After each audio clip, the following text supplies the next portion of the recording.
tout le monde, j'espère que vous allez tous et toutes très bien. On se retrouve aujourd'hui en ce samedi 26, je crois, je sais plus comment je vis.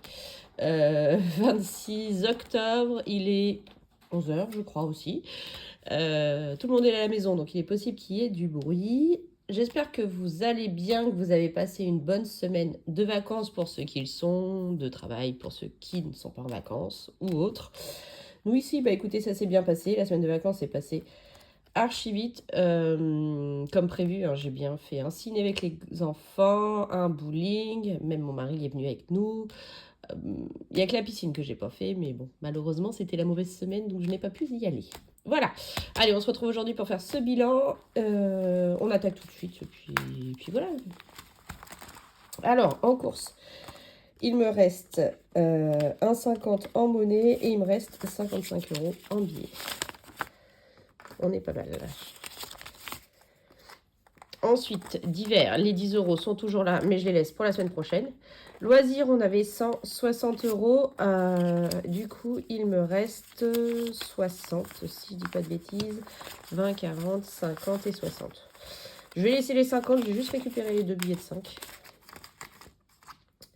50 pour une semaine, c'est bon. De toute façon, je reprends le travail. Il n'y a que vendredi, à partir de vendredi, ou enfin jeudi soir, que je vais être en week-end, puisque vendredi est férié, donc ça devrait suffire. Santé, les 10 € sont toujours là. Et fonds de secours, les 10 € sont toujours là. En vente, j'ai récupéré de Vinted 90 €. Sachant qu'il me reste encore une centaine d'euros à récupérer. J'ai bien vendu là, cette semaine, je suis contente. Donc voilà, j'ai 90 € de Vinted. Alors pour la personne qui me demande, hein, je vends que des livres, hein, clairement. Je lis, je revends. Voilà. Donc ça, c'est bon. On va remplir tout de suite pour la dernière semaine. Ça y est, semaine 5 du mois d'octobre. Donc les 100 € d'alimentation. Le reste, c'est plein. Et le reste du budget. Alors, mon mari, c'est 20 € de semaine. Je lui mets de côté, je vais lui donner après. C'est 30 € d'essence moto, pareil. Sur le budget mensuel, en extra, il ne nous reste que 30 €. On a été invité le week-end dernier, on a ramené un bouquet de fleurs, donc ça m'a coûté 20 €. Donc là, il me reste 30 €. Tout ça, c'est vide. Essence, je ne l'ai pas noté. Mais il n'y a plus rien. Voilà. Parking comme prévu, j'ai rien dépensé cette semaine, donc il me reste que pour la semaine prochaine. Et à Chanette, il n'y avait déjà plus rien. Voilà, donc sur le budget mensuel, enfin semaine surtout, on a dépensé 43,50 € d'alimentation, plus bien sûr, vous savez, les tickets resto. Là, rien. Loisirs, on a dépensé 100 €.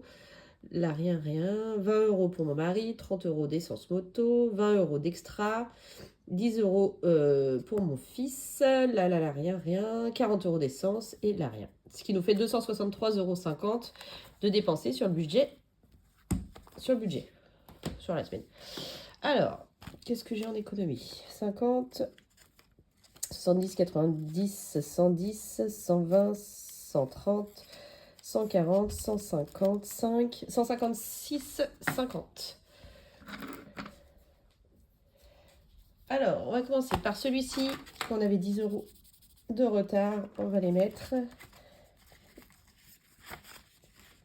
Voilà, comme ça, ça c'est fait. Il restera que la semaine prochaine à gratter la dernière pastille. Celui de Marion. Celui de Marion. Oui, octobre. Donc, on va mettre nos 10 €.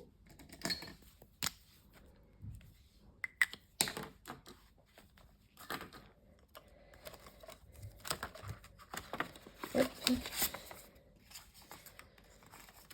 Voilà, ça c'est good.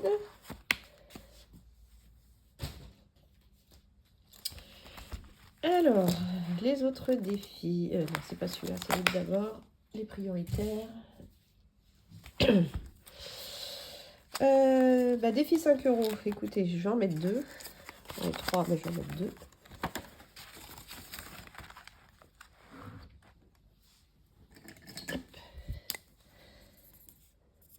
Ça fait 80.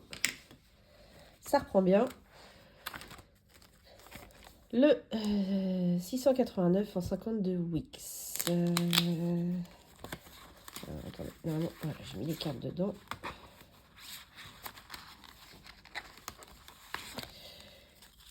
Hey, on va prendre la première.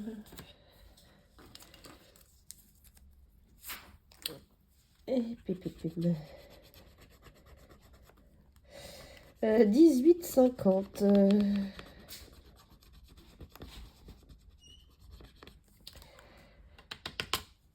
Hop. Alors, 18,50 du coup.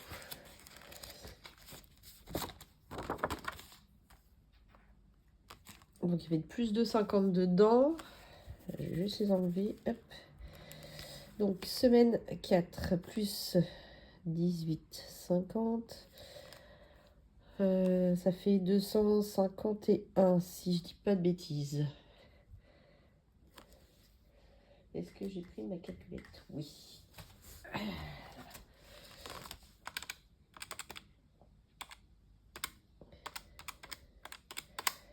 Ouais, c'est ça. Donc, il me faut 251 dedans.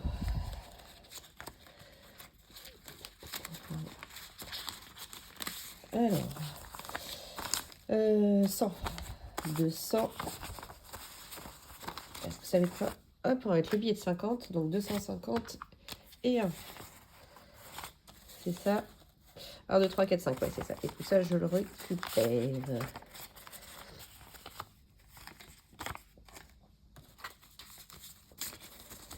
Voilà.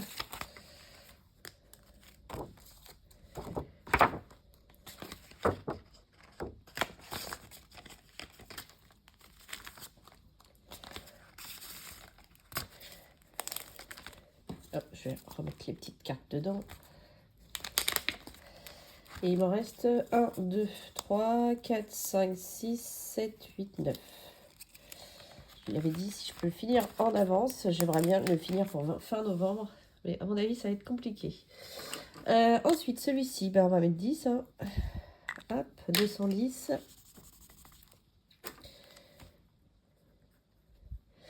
1, 2, 3, 4, 5, 6, 7, 8, 9 aussi. Donc plus 10.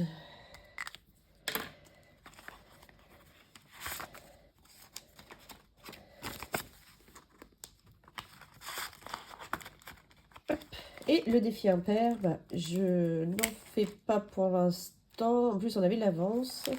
Donc pour l'instant, je ne le fais pas. Allez, les autres défis. Hop. Monopoly, oui. On va faire un petit tirage. Je m'étais arrêtée là. Il y a toujours plus 1 dedans. Ah, un double. Cool. Alors, déjà, on va faire les 8. 1, 2, 3, 4, 5, 6, 7, 8. Donc, j'ai déjà 7 € à y mettre.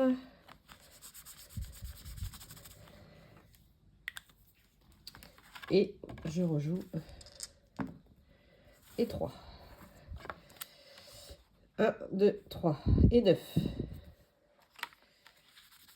Donc 7 plus 9, on est d'accord, ça fait 16. Sachant qu'il y avait 1 € de plus, donc je vais mettre 15. Voilà. Donc il y avait 45. Je vais rajouter 20 et je récupère le billet de 5.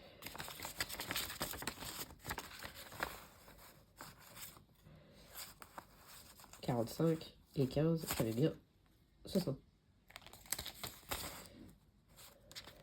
Je mets 55, pas 45. Oui, 55, pardon, oui, c'est ça, 70 du coup. J'ai pu compter, quoi.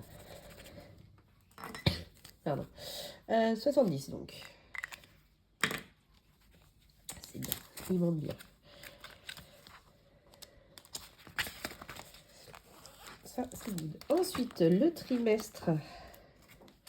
Bon, il me reste pas mal, ça c'est cool. Là aussi, trimestre. Bon, je vais au moins y mettre 10. Si je peux en mettre plus, je remettrai. J'aimerais bien arriver à le finir d'ici la fin du mois, celui-ci. Il me reste 20 € à mettre. Sachant que la semaine prochaine, c'est la fin de mois, donc logiquement, il y a plus d'économies. Je pense qu'il peut être fini. Donc 180. J'aime bien, là, avec la fin de l'année, il y a tout qui se termine. C'est cool. Ensuite, celui-ci. Hop. 1, 3. Ah bah, ça tombe bien. Je vais pouvoir finir la carte 3.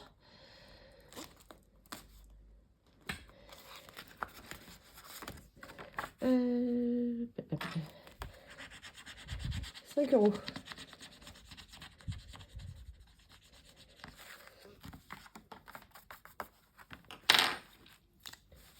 On est le 26, 10, 24 et 5.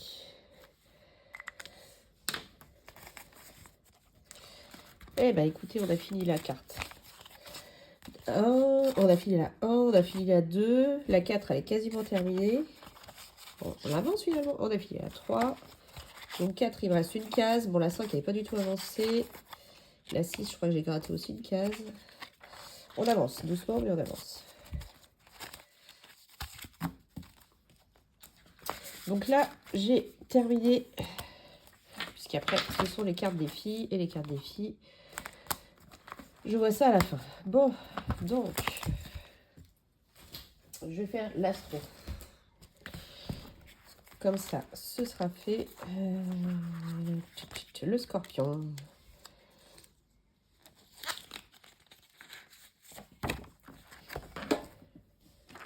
C'était le 23 en plus, donc ça tombe bien, c'était cette semaine. Ah, c'est 20, je crois que c'est 10. Donc 20 €.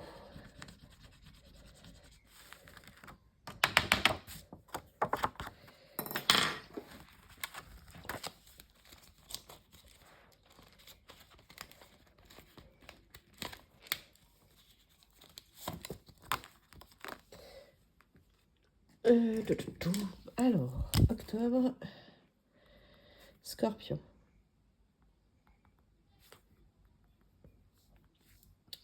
140.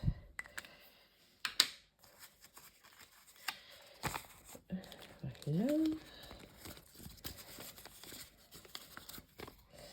Donc ça, c'est good. Et on va récupérer, je crois, normalement, le dernier signe pour cette année. Et on aura terminé aussi celui-ci. Donc celui-ci, il sera normalement terminé au mois de novembre. Donc il me reste que le Sagittaire. Hein. Je vais quand même vérifier.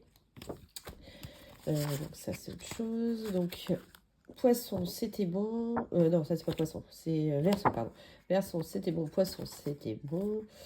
Bélier, c'est bon. Taureau, c'est bon. Gémeaux, c'est bon. Cancer, c'est fait. Lion, c'est good. Balance, et donc la Vierge entre deux. Vierge, c'est fait. Balance, c'est fait. Capricorne, on est bon. Et Scorpion, on est bon. Donc il reste bien que le Sagittaire à terminer. Donc ça, il sera fini le mois prochain, fin de mois prochain. On n'en parlera plus. Voilà, bon, qu'est-ce qu'il me reste? Il me reste 40 € en billets de 10 et 10 € en billets de 5. Eh ben, écoutez, je vais gratter la Toussaint. Au moins, il sera fait. Vu que c'est cette semaine, enfin la semaine prochaine. Ouais, bah, j'ai été inspirée sur ce coup-là. Allez, la Toussaint, 25.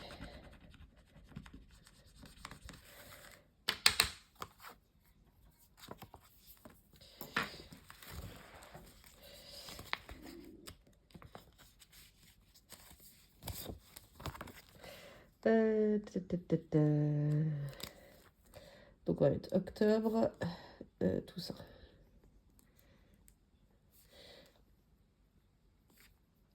Donc 130. Avec un vrai 3. Voilà. Bon. Et ben on va prendre 25. Il y a déjà un billet de 5. Il va falloir que je les récupère.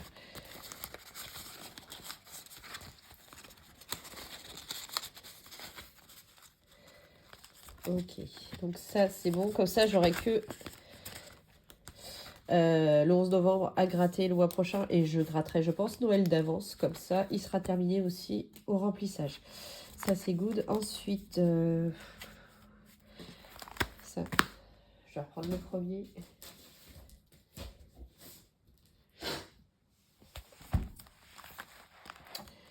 Est-ce qu'on ferait pas un petit grattage? Allez, on va faire ça. Je vais prendre la première, on va pas s'embêter.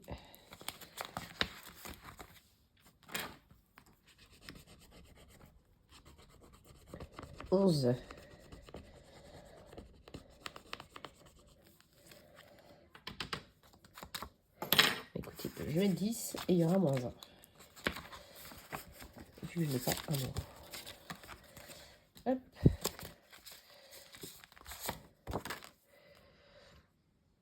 Donc on aura mis 28,50 dedans. Plus 11. Donc ça fait 262 et moins 1. Non, oui, on aura mis 28,50 au lieu de 29,50, c'est ça. Voilà. Et donc le reste, je vais le mettre dans les cartes défi. C'est pas ici.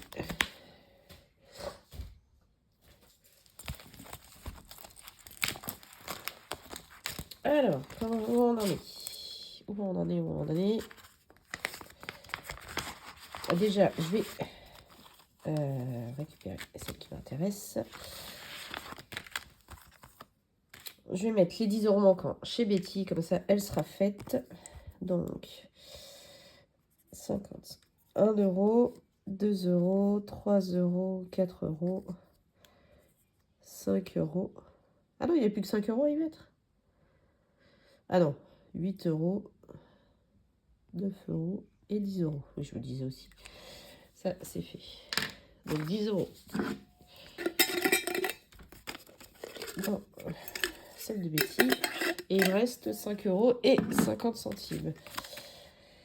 On va mettre les 5 € dans celle de Céline. 3, 4, 5.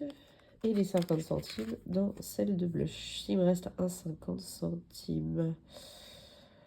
Non, j'ai pas un 50 centimes. Bon, bah tant pis, on va le mettre dans celle-là alors. Hop.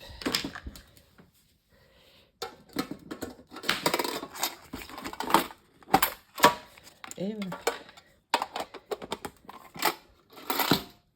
Bon, bah on est bien.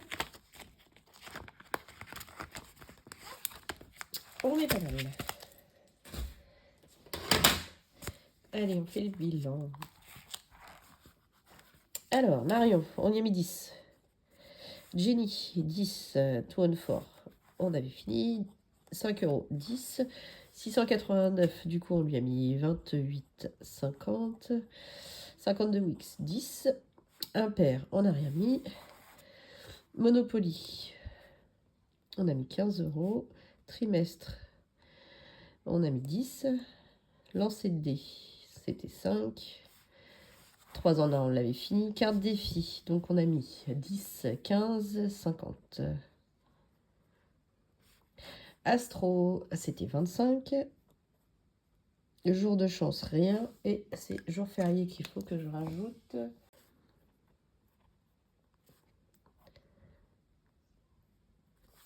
Jour férié, on y a mis... Ah non, c'est dans jour férié qu'on a mis 25. Astro, c'était 20. Oui, c'était 20, Astro. Hop, voilà. Donc, est-ce que le compte est bon? Donc 10 plus 10 plus 10. 28, 50, 10, 15, 10, 5, 15, 50, 20 et 25. 159.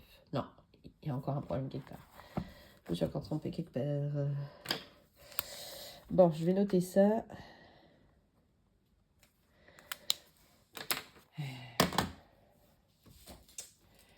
Marion, j'ai bien mis 10. Ça, c'est sûr. Jenny, j'ai mis 10. C'est sûr aussi. 5 euros, c'est bon. 689. Oui, c'est ça, j'ai mis un plus de 50. Ah non, il y avait 2,50 € de plus, c'est vrai. Donc j'ai mis, du coup, j'ai mis 25. Attendez. Non, il y avait 2,50 de plus. Donc pour moi, j'ai mis 26,50 et pas 25. Non, j'ai mis 26 tout court. Ouais,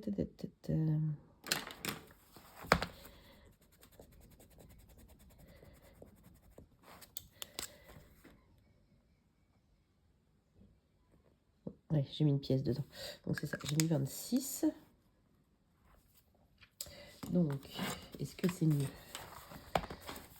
Je pense. Donc 10, on recommence. Plus 10. Plus 10 encore. Plus 26.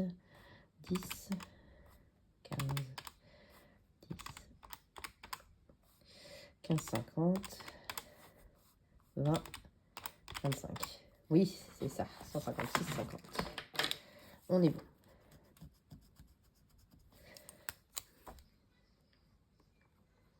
Voilà. C'est mieux. Bon, bah, encore une belle semaine, hein, mais merci. Merci les ventes Vinted, clairement. Ça permet d'avancer plus vite les défis. Donc, pour les personnes qui ne regardent que les vidéos défis, je vous fais des bisous. Et pour les autres qui regardent mes bilans lecture, et ben vous pouvez rester. Un bilan qui va être assez long quand même, puisque, comme vous le savez, j'étais en vacances. Donc, même si je suis en vacances avec les enfants, bah, j'ai eu le temps de lire. Puisque, si je dis pas de bêtises, j'ai lu 1, 2, 3, 4, 5, 7 livres cette semaine. Donc c'est une très bonne semaine. J'en ai que 3. Les autres, ils ont déjà été revendus. Donc bah, je vais vous parler déjà de... Enfin, je vais vous parler de tous. Mais comme d'habitude, ceux dont j'ai pas les livres, je vous mets la couverture, le résumé en miniature. Alors le premier, je vous avais dit que je voulais les lire. Donc j'ai attaqué la duologie Warriors de Andy Wu. Je voulais lire les deux à la suite et finalement, bah non, j'ai lu le premier et là je suis en train de lire le deuxième. Donc entre deux, j'en ai quand même lu 6 autres. Donc voilà, je vous mets le résumé. Donc Warriors, c'est du basket universitaire. Donc c'est français, ça se passe en France, hein, puisque ça se passe à Toulouse. Donc on va retrouver Léonard, qui est le capitaine de l'équipe de basket de l'université. Et en parallèle, on va avoir Aurélien qui, lui, arrive de Bordeaux pour arriver donc à Toulouse, dans cette université, pour intégrer l'équipe de basket. Entre Léo et Aurélien, ça se passe pas bien du tout. Léo déteste Aurélien, on ne sait pas trop pourquoi. Donc voilà, Aurélien est gay. Il l'assume oui et non, puisque son ancienne équipe était au courant, sa nouvelle ne l'est pas. Et Léo, lui, clairement, il est bi. Hein. Voilà, un coup, c'est un mec, un coup, c'est une fille. Et il n'est pas du tout stable, il veut pas de relation sérieuse. Bref, donc de la haine à l'amour, comme on dit, il n'y a qu'un pas. Donc je vais arrêter là mon résumé. C'était pas mal. Bon, c'est un peu... Celui-ci, il est un peu plus léger que le deuxième, c'est-à-dire moins de spicy. Ouais, non, c'est pas mal. Alors, ça se lit très... Alors, malgré les pavés, ça se lit très vite parce que j'aime bien Nisha pour ça. Ils aèrent bien, c'est bien aéré. Les chapitres sont longs, par contre, ça j'ai du mal quand les chapitres sont trop longs. Léo, il a un caractère de mais à côté de ça, il a un gros passif, un gros passé. Et je pense que voilà, on se met à sa place, on le comprend. Aurélien, lui, c'est un amour, il est trop mignon, voilà, il est adorable. Hâte de voir ce que va donner le 2. Voilà, j'en suis à à 200 pages, je crois, sur les 700, il est gros le 2. Voilà, hâte de voir ce que ça va donner. Mais bon, c'est bien, mais je m'attendais à un peu plus adulte. Voilà, c'est ça. Je trouve que c'est un peu trop universitaire, vraiment universitaire. Donc voilà pour le premier. En deuxième, j'ai lu, comme je vous l'avais dit, je voulais le lire, le quatrième tome des Rebelles University de Alfreda Nwi et Alicia Garnier. C'est encore une histoire MM, garçon-garçon. Donc dans ce quatrième tome, on va retrouver Zik, le quatrième de la colocation des garçons. Donc ce sera sur Zik et Connor. Zik, il est bourru depuis le début. Voilà, il est plutôt réservé, plutôt dans son coin. Il est gay, enfin il est même pas gay, il est bi, lui aussi d'ailleurs. Il l'assume, voilà, ces histoires de... voilà, c'est pour lui. Mais il collectionne les filles. Lui, ce qui l'intéresse, c'est surtout de rentrer en professionnel au hockey. En parallèle, on a Connor. Connor a les mêmes ambitions. Connor, il vient du Canada. Il vient d'arriver dans cette université-là. Il y a eu un truc entre eux un soir. Ça s'est mal terminé. Depuis, c'est plutôt la guerre entre les deux. Même si, voilà, il y a vraiment une réelle électricité et alchimie qui se crée entre eux. Voilà, je vais arrêter là. Alors là, par contre, le tome 4 des Rebel University, j'ai adoré. Voilà, là, on est plus sur du adulte, et pourtant, c'est également de la romance universitaire. Mais voilà, c'était un peu plus adulte. Je l'ai pas préféré aux autres tomes. Hein. Mon tome préféré reste vraiment le tome 2. Mais j'ai vraiment bien aimé. Toute la saga vraiment était vraiment top. Si vous avez l'occasion de les lire, allez-y. Voilà, c'est vraiment une faune famille du tonnerre. Ils sont trop mignons. En plus, à la fin du tome 4, on les voit 5 ans plus tard. Donc, avec les points de vue des 4 garçons. Donc, c'est cool. Moi, j'aime bien. J'ai bien aimé franchement, j'ai vraiment bien aimé cette saga. Si vous avez l'occasion, n'hésitez pas. Ensuite, rien à voir, j'ai lu Reminders of Him de Colleen Hoover. Bon, Colleen Hoover, tout le monde en pense ce qu'il veut. Moi, c'est vraiment une autrice où j'adore sa plume. C'est tellement fluide. Donc, dans celui-ci, on va retrouver Kenna. Kenna a vécu un drame il y a 5 ans. Elle a été emprisonnée pour ce drame, pour homicide involontaire. 5 ans après, elle est libérée. Elle retourne dans la ville où tout a eu lieu parce qu'elle n'a qu'un espoir, retrouver sa petite fille de 4 ans. En effet, quand elle s'est fait emprisonner, elle était enceinte. Elle a donc accouché en prison et l'enfant a été confié à ses grands-parents paternels, donc aux parents de son conjoint, de son ex-conjoint. Donc elle va tout faire pour se reconstruire, elle va tout faire pour prouver à tout le monde qu'elle est apte à récupérer sa petite fille. Sauf que personne ne veut qu'elle la récupère parce que tout le monde lui en veut de ce qu'il s'est passé à l'époque. Voilà, j'ai arrêté là le résumé. C'était très très très émouvant. J'ai eu ma petite larme évidemment, hein, comme d'hab. Non, c'était très émouvant, c'était très très bien écrit. Kenna, malheureusement, voilà, on apprend au fur et à mesure ce qui se passe. Et on se met à sa place hein, en tant que mère, voilà. Elle va se lier se lier entre guillemets, puisque ça va être une liaison, mais également un petit ennemi Stone Lover avec Ledger, qui est l'ancien meilleur ami de son ancien compagnon. Voilà, Ledger, c'est un personnage très attachant, très attendrissant. On se met aussi à sa place, il a perdu son meilleur ami. Voilà, il voit cette mère qui se bat pour récupérer sa fille. Enfin, voilà. C'était très très beau. Si vous avez l'occasion aussi, il est magnifique comme livre. Il vaut vraiment le détour. Ensuite, je suis partie sur je ne veux pas dire dark romance parce que c'est pas vraiment une dark romance. On va dire une romance sombre. J'ai lu My Dark Romeo de Parker S. Huntington et L.J. Shane, donc 2 autrices que j'adore. Donc dans ce livre, on va retrouver Dallas.